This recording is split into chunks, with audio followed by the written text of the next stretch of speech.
আমি চলে আসবো শৌভিক স্যারের কাছে। স্যার, কিডনি টিউমার বলে একটা কথা শোনা যায়, আমরা স্টোন নিয়ে আলোচনা করলাম, তো টিউমারের ক্ষেত্রে কি বলবেন আপনি?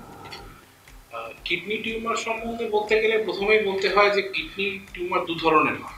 একটা কিডনির প্যারেনকাইমার যে টিউমার, সেটাকে আমরা আরসিসি বলি, রিনাল সেল কার্সিনোমা। আর একটি টিউমার হয় কালেক্টিং ডাক্ট সিস্টেম, সেটাকে টিসিসি মানে ট্রানজিশনাল সেল কার্সিনোমা বলা হয়ে থাকে। এবারে এই দুটো টিউমার সাধারণত আজকালকার দিনে দেখা গেছে যে পেশেন্টের কোনো রকম সিমটম অ্যানালাইজ করার জন্য পেশেন্ট হয়তো অন্য কোনো কারণে, অনেকে বলেন পেটে গ্যাস হচ্ছে বা পেটে একটা ব্যথা করছে, তার জন্য একটা সোনোগ্রাফি করালেন, হঠাৎ করে সেটা ধরা এবং তারপরে সেটা অনুযায়ী ইভালুয়েশন হলো। কোনো কোনো ক্ষেত্রে পেশেন্ট এমনি ডালেকিং ব্যথা হয় রাইট সাইডের আপার অ্যাবডোমেন বা লেফট সাইডের আপার অ্যাবডোমেনে হতে পারে, তার পেচ্ছাপের সাথে রক্ত আসতে পারে, পেচ্ছাপে জ্বালা যন্ত্রণাও থাকতে পারে। এই সমস্ত ঘটনাগুলোর ইভালুয়েশন করতে গেলে আমরা প্রথমে আল্ট্রাসোনোগ্রাফি করাই এবং বেশিরভাগ ক্ষেত্রে পেশেন্টরা আমাদের কাছে যখন আসেন তখন কিন্তু আল্ট্রাসোনোগ্রাফি অলরেডি করেই আসেন যে একটা টিউমার দেখতে পাওয়া যাচ্ছে বা একটা সন্দেহজনক কিছু রয়েছে। তখন আমরা তাদেরকে একটা ব্লাড টেস্ট, ইউরিয়া ক্রিয়েটিনিন করিয়ে দরকার মতো সিটি স্ক্যান করাই। এবার সিটি স্ক্যানের রেজাল্ট অনুযায়ী আমাদের ডিকটেট করতে হয় যে কিভাবে আমরা প্রসিড করব। সাধারণত ছোট কোনো টিউমার যদি কিডনিতে হয়ে থাকে, এখনকার দিনের আধুনিক চিকিৎসা হলো পার্শিয়াল নেফ্রেক্টমি। এবারে কিডনি টিউমারটা যদি একটা বিশেষ জায়গায় মানে হয়তো সেন্ট্রালি লোকেটেড বা মেন যে শিরাটাকে ধরে নিয়েছে বা সাইজটা বেশ বড়, যেটা প্রায় কিডনিটাকে রিপ্লেস করে দিয়েছে, সেগুলো হলে র্যাডিক্যাল নেফ্রেক্টমি করা হয়, ক্ষেত্র বিশেষে ওপেন করা হয়, নাহলে বেশিরভাগ ক্ষেত্রেই ল্যাপারোস্কোপিক্যালি করা হচ্ছে এবং এটা এই সামারিটান হসপিটালেও রেগুলারলি এই অপারেশনগুলো হয়। এছাড়া যদি আমি যে বলি টিসিসি, যেটা মানে কালেক্টিং ডাক্ট সিস্টেমের যে টিউমার, সেই সিস্টেমের টিউমার হলে আমাদের একটা সিস্টোস্কোপি বলে একটা পরীক্ষা করতে হয় যে ওই টিউমারটা পেচ্ছাপের থলিতেও আছে কিনা, এবং সেটা দেখে আমাদের ওই ল্যাপারোস্কোপিক্যালি র্যাডিক্যাল নেফ্রোইউরেক্টমি বলে একটা অপারেশন করতে হয়। মানে কিডনির যদি টিউমার হয়ে থাকে, আধুনিক যুগে এই চিকিৎসা সম্ভব এবং যথেষ্ট সফলভাবেই সম্ভব, পেশেন্টের দীর্ঘায়ু পাওয়া সম্ভব, এই রোগ থেকে মুক্তি পাওয়া সম্ভব। পেশেন্ট এটা শুনে আশ্বস্ত হতে পারেন যে এই চিকিৎসা সামারিটানে হচ্ছে এবং পেশেন্টের পক্ষে এই রোগ থেকে নিরাময় এবং তার চিরস্থায়ী বন্দোবস্ত হওয়ার একটা ব্যবস্থা থাকে।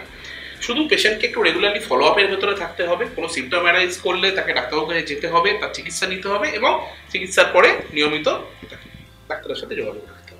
আমরা একটু আগে কিডনি টিউমার নিয়ে কথা বলছিলাম, তবে ইউরোলজিক্যাল যে সিস্টেমটা, সেটা তো শুধুমাত্র কিডনি নিয়ে নয়, কিডনি তার একটা প্রধান অঙ্গ, কিন্তু তার বাইরেও আরো অনেক কিছু আছে। আমি একটু নিরঞ্জন স্যার কাছে আসবো। স্যার, আপনি যদি আমাদের বলেন যে ব্লাডার টিউমার বলেও একটা কথা আমরা শুনি, তো সেক্ষেত্রে কি করণীয়, কি তার চিকিৎসার কি প্রসিডিওর যদি একটু বলেন।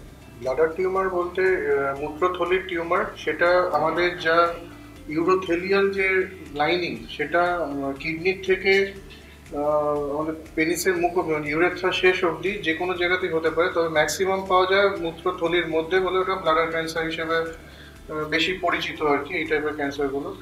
এই টাইপের রুগীরা আসেন, ম্যাক্সিমাম রুগীরাই আসেন মূত্রতে রক্ত বেরোচ্ছে এই সিমটমস নিয়ে। কেউ কেউ আসেন একটু যাদের হয়তো মূত্রে এতদিন রক্ত বেরোয়নি, কিন্তু কিছু অবস্ট্রাকটিভ সিমটমসে যাদের হয়তো টিউমারটা একদম মূত্রথলির মুখে আছে, তাদের কিছু অবস্ট্রাকটিভ সিমটমস নিয়ে আসেন।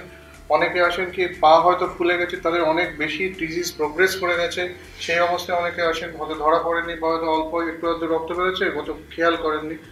তো এই টাইপের পেশেন্টরা এলে আমরা আগে তার প্রথম কাজ হচ্ছে আমাদের আগে তার টিউমারটাকে ডিটেক্ট করতে, তার যে টিউমার হয়েছে সেটা দেখা, সেটা যেন একটা ইউএসজি, পরবর্তীতে একটা সিটিস করে আমরা দেখি, তাতে মোটামুটি একটা স্টেজিং আমরা করি। সেই স্টেজিংয়ের পরে আমরা তার একটা বায়োপসি করতে হয়। আইদার যদি ছোট টিউমার থাকে তাহলে আমরা এন্ডোস্কোপির মাধ্যমে, আইদার লেজার বা যে ডায়াথামি মেশিন সেটার সাহায্যে আমরা এন্ডোস্কোপিক্যালি পুরো টিউমারটাকে বাদ দিয়ে দিই, তাকে টিউআরবিটি বলে। বা যদি বড় টিউমার থাকে তাহলে হয়তো আমরা সেটাকে থেকে বায়োপসি নিয়ে কিছুটা বাদ দিই, নিয়ে তবে সেই অনুযায়ী তো ট্রিটমেন্ট করতে হবে। জেনারেলি দেখা গেছে এই বায়োপসি রিপোর্টের পরে আমরা নেক্সট যা ট্রিটমেন্ট প্রোটোকল সেটা শুরু করি। তা যদি দুরকম বেসিক্যালি ডিজিজ থাকে এই ব্লাডার টিউমার, একটা হচ্ছে লো গ্রেড টিউমার, একটা হচ্ছে high grade tumour. Low grade tumour generally আমরা হয়তো রিপিটেড, তার হয়তো যদি আবার ফেরত আসে তাদের আমরা রিপিটেড এই রিজেকশন করতে লাগতে পারে, বা হয়তো আমরা পুরো রিজেক্ট করে দিয়েছি, হয়তো মাল্টিপল টিউমার আছে, তাদের আমরা অনেক সময় বিসিজি বলে এক রকমের জিনিস মূত্রথলির মধ্যে দিয়ে সেটা রেকার্ড যাতে না করে সেটা আমরা প্রিভেন্ট করি। হাই গ্রেডও যদি প্রাথমিক স্টেজে থাকে তাহলে আমরা বিসিজির মাধ্যমে সেটাকে দিয়ে যাতে ফিরে না আসে সেটার ব্যবস্থা করি। কিন্তু যদি বড় টিউমার থাকে, যদি বারবার ফিরে আসে এরকম টিউমার, সেরকম হলে আমাদের তখন বড় অপারেশনের কথা ভাবতে হয়। তার আগে আমরা জেনারেলি ডাউন স্টেজ করি ডিজিজটাকে, কিছু কেমোথেরাপি দিয়ে ছোট করে নিয়ে তারপরে আমরা রেডিক্যাল সিস্টোপ্লাস্টেক্টমি করে আমরা পুরো ব্লাডার, তার সঙ্গে প্রস্টেট, তার সঙ্গে কিছু যৌনাঙ্গের পার্ট যেমন সেমিনাল ভেসিকল, ভাসের কিছু পার্ট, দুদিকের লিম্ফ নোড, ইংগুইনাল যে লিম্ফ, আইলের যে লিম্ফ নোড, সেগুলো সব বাদ দেওয়া হয়। এসব করে যেটা আজকালকার দিনে ল্যাপারোস্কোপিক্যালি বা রোবোটিক্যালি হয়, অনেক সময় ওপেনও করতে লাগতে পারে, আমরা এই পুরো জিনিসটাকে বাদ দিয়ে দিই। অনেকে আছেন হয়তো বয়স্ক পেশেন্ট আর নিতে পারবেন না এত বড় অপারেশন, তাদের অনেক সময় ব্লাডার প্রিজার্ভেশন প্রোটোকল বলে একটা প্রোটোকল আছে, তাতে রেডিয়েশন, কেমোথেরাপি এসবের মাধ্যমে তাদের ট্রিটমেন্ট করা হয়।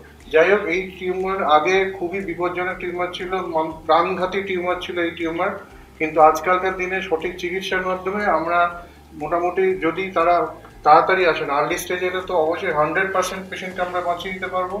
যদি একটু দেরি করে আসেন তাও আমরা তাদের লাইফ কিছুটা প্রলং করতে পারবো। 5 বছরের যে বেঁচে থাকা, সেটা মোটামুটি দেখা গেছে 70% লোককে আমরা বাঁচিয়ে রাখতে পারি, এই যারা অ্যাডভান্সড ক্যান্সার সেই ক্ষেত্রেও। তা এই টাইপের প্রবলেম আপনারা খালি লুকিয়ে রাখবেন না, মূত্রে বা প্রস্রাবে যখনই রক্ত দেখবেন একবার অন্তত কোনো ইউরোলজিস্টকে এসে দেখাবেন। একটা ইউএসজি করলেই মোটামুটি আমরা আইডেন্টিফাই করতে পারবো যে কোনো টিউমার আছে কিনা। এবং এই যে গোটা প্রসিডিওর, এটা কিন্তু সবটাই সামারিটানে সম্ভব এবং তার অত্যাধুনিক সমস্ত ইকুইপমেন্ট সেগুলো সামারিটানে অ্যাভেলেবল। তাই সামারিটানে যোগাযোগ করুন এবং এই যে সমস্যা তার থেকে চট করে বেরিয়ে আসুন। আমি চলে আসবো কৌশিক স্যারের কাছে। স্যার, আপনি যদি আমাদের একটু বলেন যে আমরা টিউমার নিয়ে কথা বলছিলাম, আমরা শৌভিক স্যারের কাছে শুনলাম কিডনি টিউমারের কথা, ব্লাডার টিউমারের কথা শুনলাম নীলাঞ্জন স্যারের কাছে। প্রোস্টেট টিউমার যেটা ভীষণ মারাত্মক বলে আমাদের ধারণা, তো সেটা সত্যিই কতটা মারাত্মক, নাকি সেটা এখন তার যে সিভিয়ারিটি সেটা এখন চিকিৎসার মাধ্যমে অনেক কমিয়ে আনা গেছে, কি বলবেন? প্রস্টেটের টিউমার বা প্রস্টেটের ক্যান্সার আমাদের দেশে ইউজুয়ালি লেট ডায়াগনোসিস হতো। তার কারণটা হচ্ছে যে আমরা যেগুলো বলি সাধারণত, যে বয়সের সাথে প্রস্টেটের সমস্যা হচ্ছে। কিভাবে মানুষ সাধারণত প্রস্টেটের সমস্যা বোঝে? যে ঘন ঘন বাথরুমে যেতে হচ্ছে, বাথরুম ক্লিয়ার হচ্ছে না, তখন আমরা প্রস্টেটের সমস্যার কথা ভাবি। এই সব ক্ষেত্রে যখনই প্রথম পেশেন্টকে দেখা হয়, একটা পিএসএ বলে একটা টেস্ট করাটা অত্যন্ত প্রয়োজন। পিএসএ এর পুরো ফুল ফর্ম হচ্ছে প্রস্টেট স্পেসিফিক অ্যান্টিজেন। এটি একটি প্রস্টেট ক্যান্সারের মার্কার হিসেবে ব্যবহার করা হয়, এবং যদি পিএসএ রিপোর্টটা বেশি থাকে, ইউরিনে কোনো ইনফেকশন না থাকে, তখন আমরা প্রস্টেট গ্ল্যান্ড বায়োপসির কথা ভাবি। এই প্রস্টেট গ্ল্যান্ডের যেটা বায়োপসি, এটাকে আমরা বলি transrectal ultrasound guided prostate biopsy, যার পরিষেবা স্যামারিটান ক্লিনিকে আছে। তো এই প্রস্টেট ক্যান্সার প্রথমে আগে ডায়াগনোসিস করতে হয় আমাদের, তারপর সেই বুঝে চিকিৎসা করতে হয়। প্রস্টেট ক্যান্সার বেশিরভাগ ক্ষেত্রেই is an extremely well treatable disease, মানে এর অনেক ট্রিটমেন্ট অপশনস আছে, এবং সেইটা দিয়ে আমরা বহুভাবে আমরা মানুষের লাইফকে প্রলং শুধু করতে পারি না, মানুষটা আগে ঠিক যেরকম ছিল ঠিক সেরকমই থাকে। তার কারণ ট্রিটমেন্ট মোডালিটিগুলোই এত ওয়েল ডেভেলপড, এবং স্যামারিটারি এই ট্রিটমেন্টগুলো এতটাই ভালো আছে যে ভবিষ্যতে সাধারণত কোনো প্রবলেম হয় না। যেগুলো খুব হাই গ্রেড ক্যান্সার, হয়তো অ্যাগ্রেসিভ ক্যান্সার যেগুলো, সেগুলোর ক্ষেত্রেও আমরা ট্রিটমেন্ট করতে পারি। এবং প্রস্টেট ক্যান্সারে মানে একটা ক্যান্সার যেটা নিয়ে আমরা ইউরোলজিস্টরা অত্যন্ত অপটিমিস্টিক, যে আমরা পেশেন্টদের একটা ভালো লাইফ দিতে পারবো, মিনিংফুল লাইফ, এবং তাদের সোশ্যাল ইকোনমিক সব কিছুই বজায় থাকবে। তাদের কাজ বন্ধ করারও প্রয়োজন হবে না, তারা নর্মাল লাইফ লিড করতে পারে in spite of having prostate cancer. যেটা আমাদের দেশে দরকার সেটা হচ্ছে অ্যাওয়ারনেস রিগার্ডিং প্রস্টেট ক্যান্সার, যে একটা বয়সের পর রিপিটেড বছরে একবার করে একটা পিএসএ টেস্ট করে দেখি, স্পেশালি যাদের কোন বয়সের পর থেকে আপনি সাজেস্ট করবেন? সাধারণত আমরা বলি যেটা 50 বছর বয়সের পর থেকে বছরে একবার করে পিএসএ টেস্টিং করা উচিত। আরো কেয়ারফুল কাদের হওয়া উচিত? যাদের একটা family history of any cancers or family history of prostate cancer যাদের আছে, তাদের আরো কেয়ারফুল থাকা উচিত।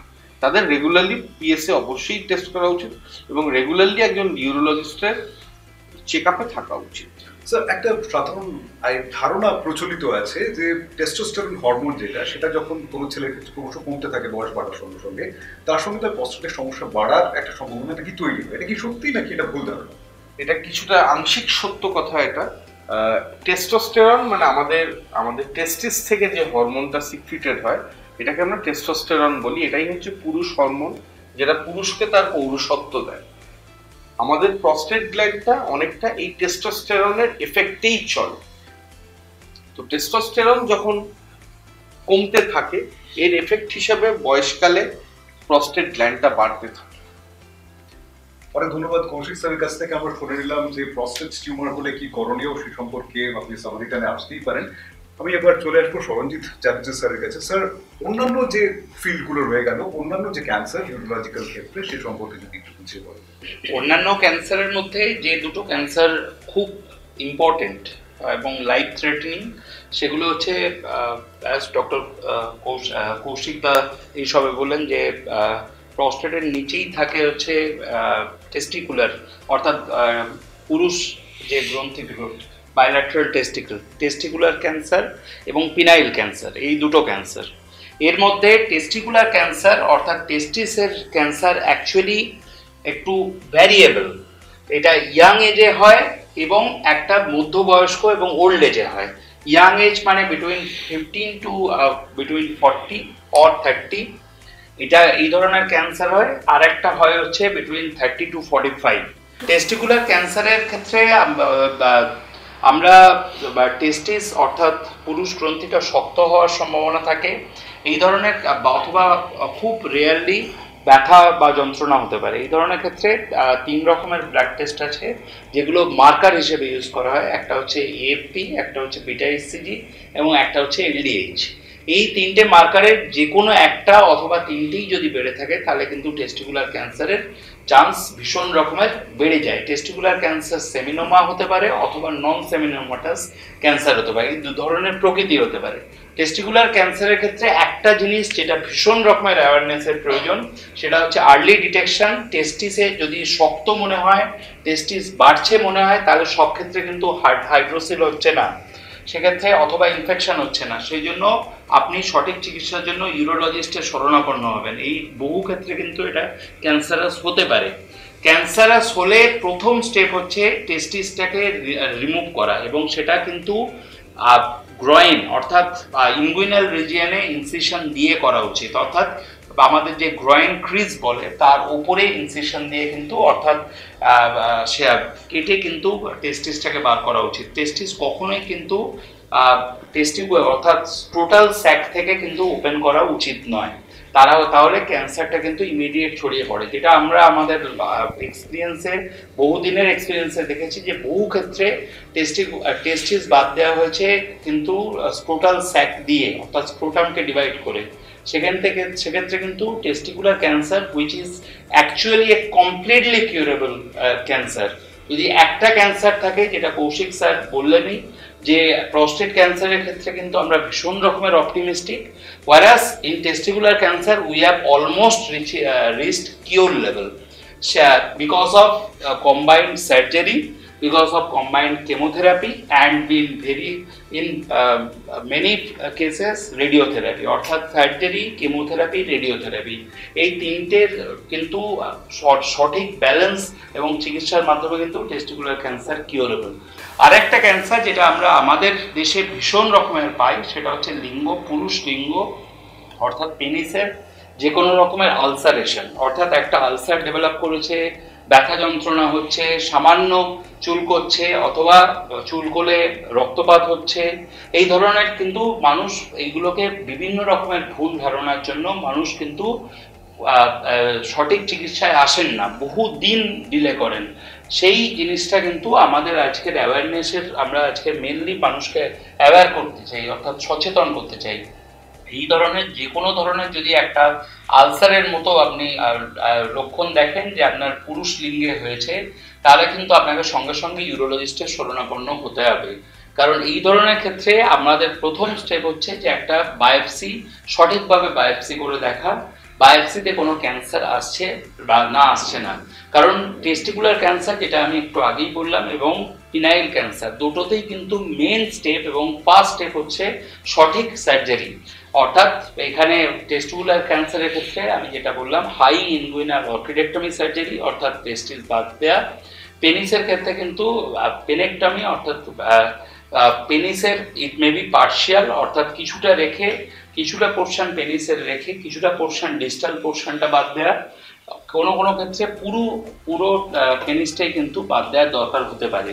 সেই পেনিস অথবা টেস্টিসকে বায়োপসির জন্য পাঠানো হয়, যে কোনো ইউরোলজিক্যাল ক্যান্সারের ক্ষেত্রেই সেটা করা হয়ে থাকে। বায়োপসি গ্রেডিং অর্থাৎ বায়োপসিতে কি রিপোর্ট এলো সেটাকে সঠিকভাবে বিশ্লেষণ করে কিন্তু কিমোথেরাপি, রেডিওথেরাপির চিকিৎসা করা হয়। কিন্তু প্রথম এবং সবথেকে ইম্পর্টেন্ট স্টেপ সার্জারি, যার সমস্ত সুবিধে আমাদের হসপিটালে সামারিটান মেডিকেল, সার্জিক্যাল এবং ক্রিটিক্যাল কেয়ারে আছে। অ্যাওয়ারনেস হচ্ছে সব থেকে ইম্পর্টেন্ট, যেটা আমাদের দেশে আমি অনুভব করে থাকি। যে কোনো ধরনের আলসারেশন পুরুষ লিঙ্গে হলে আপনি গোপন করে যাবেন না, আপনি কিন্তু ইউরো সার্জনের শরণাপন্ন হবেন এবং সঠিক চিকিৎসা করাবেন। Samaritan medical, surgical and critical কেয়ারের তরফ থেকে আমরা যে আলোচনা করছি খুব ইম্পর্টেন্ট, প্রত্যেকটা মানুষের খুব অ্যাওয়্যার হওয়ার দরকার। কেননা বারবার করে স্যাররা বলছেন যে অনেক সময় ডিলে হয়ে যায় ডায়াগনোসিসে, এবং অনেক সময় আমরা লুকিয়ে রাখি, সাধারণ মানুষরা লুকিয়ে রাখেন, যার জন্য কিন্তু প্রসিডিউরটা অনেক বেশি জটিল হয়ে দাঁড়ায়। সেক্ষেত্রে চিকিৎসার পদ্ধতিটা অনেক বেশি কমপ্লেক্স হয়ে দাঁড়ায়। আমি সরজিৎ স্যারের কাছে আসবো। স্যার, সামারিটানের যে নার্সিং হোম এবং সেখানে কি ধরনের ফ্যাসিলিটিস রয়েছে, আধুনিক কি পরিষেবা দেওয়া সম্ভব, একটু যদি এক লাইনে বলেন। সামারিটান গত 40 বছর ধরে একটা কোয়ালিটি সার্ভিস দিয়ে আসছে কলকাতার বুকে, হার্ট অফ ক্যালকাটা। এই মুহূর্তে সামারিটানের কাছে সমস্ত অ্যাডভান্সড যে সমস্ত ইনস্ট্রুমেন্ট দরকার, যেমন আমি একটু আগেই বলেছি জেনা 150 ওয়াট লেজার, যেটা পূর্ব ভারতে অর্থাৎ ইস্টার্ন ইন্ডিয়ায় কিন্তু শুধুমাত্র রয়েছে সামারিটান নার্সিংহোমে, সামারিটান ক্রিটিক্যাল কেয়ার এবং সার্জিক্যাল হসপিটালে। তার সঙ্গে Rubina 4K UHD 3D TV, যেটা 3D ল্যাপারোস্কোপি এবং 3D সার্জারির জন্য আইডিয়াল এবং গোল্ড স্ট্যান্ডার্ড এই মুহূর্তে ওয়ার্ল্ড ওয়াইড সেই সিস্টেম রয়েছে। তার সঙ্গে রিসেন্টলি ইন্ট্রোডিউসড কুসা অর্থাৎ ডিফিকাল্ট ক্যান্সার সার্জারি, যেটা খুব ইম্পর্টেন্ট সরঞ্জাম কুসা, সেটা কিন্তু অলরেডি ইনস্টলড। এবং সামারিটান কিন্তু নিকট ভবিষ্যতেই রিজাম অর্থাৎ minimally invasive surgical treatment device কিন্তু ইন্ট্রোডিউস করতে চলেছে। সুতরাং সামারিটানের কোনো জিনিসের কোনো অভাব নেই, এবং সঠিক যেহেতু এক্সপিরিয়েন্সড ইউরোলজিস্টরা প্যানেল রয়েছেন, সামারিটান কিন্তু খুব ভালো পরিষেবা দিতে সক্ষম এবং পরিষেবা দিয়ে আসছে। কৌশিক স্যার, এক লাইনে সামারিটান সম্পর্কে। দেখুন, এটা আমরা সবাই জানি, কলকাতারও বেশিরভাগ লোক জানি যে সামারিটান গত 40 বছর ধরে ইউরোলজি পেশেন্টদের অত্যন্ত ভালো সার্ভিস দিয়ে এসছেন। তার একটা যদি কারণ হয় সামারিটানের কিপিং আপ উইথ টেকনোলজি। যখনই কোনো নতুন টেকনোলজি এসছেন, সামারিটান সবসময় সেটার সাথে এগিয়ে গেছে। সে যতই খরচ হোক না কেন, সামারিটান সেই ইনভেস্টমেন্টটা করেছে just to keep abreast with the technology। একটা কথা যেটা আমি খুব মেনশন করব, টেকনোলজি হচ্ছে একটা জিনিস চিকিৎসা, তার সাথে আরেকটা জিনিস থাকে চিকিৎসার, সেটা হচ্ছে নার্সিং কেয়ার এবং ওটি সাপোর্ট স্টাফ এবং ওটি অ্যানাস্থেসিয়া ইকুইপমেন্ট। এই হাসপাতালে যা ওটি সাপোর্ট স্টাফ আছে, নার্সিং স্টাফ আছে এবং অ্যানাস্থেসিয়া ইকুইপমেন্টস আছে, that is comparable with any place in India. আমি এই কথাটা বলবো। এখানকার নার্সিং স্টাফ বহু বছর ধরে এরা শুধু ইউরোলজিক্যাল পেশেন্টদেরই ডিল করছেন, অতএব এদের expertise with respect to urological patient অন্য জায়গার থেকে অনেকটাই ভালো হবে। নীলাঞ্জন স্যার, কি বলবেন? একটা হাসপাতাল বড় হতে গেলে তার যেরকম টেকনোলজিক্যাল অ্যাডভান্সড সব জিনিসপত্র থাকা উচিত, সেরকম তার মানবিক পার্টও থাকা উচিত।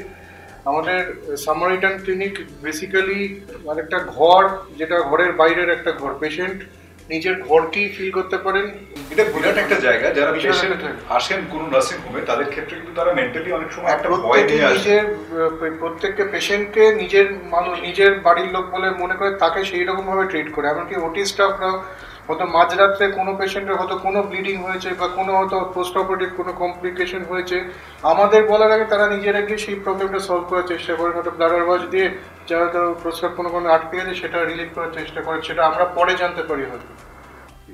এইরকম নিজেদের মনে করে সমস্ত কিছু এ করা, প্লাস এত টেকনোলজিক্যাল অ্যাডভান্সমেন্ট, বিশেষ করে ক্যান্সার সার্জারির জন্য ওনারা যা করেছে, বিশেষ করে ইন্ডোসাইনিন গ্রিন বলে একটা টেকনোলজি এসছে, তাতে খালি মানে আমাদের ইউরোলজিক্যাল ক্যান্সার নয়, আমাদের লিভার ক্যান্সার বা অন্য টাইপের অন্য যে অর্গানে ক্যান্সার হয় সেগুলোরও ট্রিটমেন্টের প্রচণ্ড উন্নতি হয়েছে। বিশেষ করে 3D আমরা যে ল্যাপারোস্কোপি এখন ইউজ করছি সেটা কলকাতায় আর কোথাও আছে বলে আমার জানা নেই। আর কুসা তো নতুন এসছেই, নতুন সমস্ত রকম ট্রিটমেন্ট প্রোটোকল যা যা যা আসতে পারে সব কিছু এসছে সার্জারি। সৌভিক স্যার, আমি এক কথায় বলবো যে it is a really A optimal mixture of advance technology, humanity and quality patient care service. অতএব এটাতে চোখ বন্ধ করে নির্দ্বিধায় ভরসা করা যায় এবং পুরো জিনিসটাই কিন্তু অ্যাফোর্ডেবল প্রাইসে সামারিটান ডেলিভার করছে সবাই।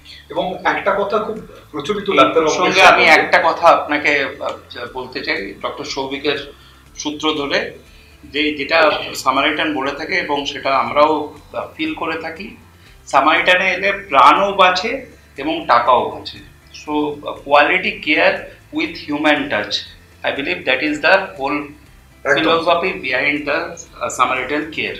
অবশ্যই, যেটা খুবই প্রয়োজন এখনকার দিনে। এবং চিকিৎসা এত খরচ সাপেক্ষ হয়ে দাঁড়াচ্ছে দিন দিন, মানুষ কিন্তু অনেক সময় ডাক্তারবাবুদের কাছে যাবেন কি যাবেন না সেই একটা কনফিউশনে ভোগেন এবং মনে করেন যে দেখি 7 দিন যদি সেরে যায় নিজের থেকে। তো এই ভয় থেকে বেরিয়ে এসে কিন্তু প্রথমেই যখনই কোনো রকম কোনো সমস্যা তৈরি হবে আপনি কিন্তু নির্দ্বিধায় সামারিটানে আসতে পারেন, যেটা ডাক্তারবাবুরা বললেন human touch with up to date latest technology, সেই ফ্যাসিলিটি কিন্তু আপনি সামারিটানে পেতে পারেন। অনেক ধন্যবাদ সবাইকে, Souvik sir, Nilanjan sir, Kaushik sir এবং সঞ্জিত স্যার। আমার তরফ থেকে আপনাদের সবাইকে স্বাগত আরো একবার আমাদের সামারিটানে আসার জন্য। পরে আবার কথা হবে, আলোচনা চলতে থাকবে। আজকের মতো এই পর্যন্তই, নমস্কার। নমস্কার।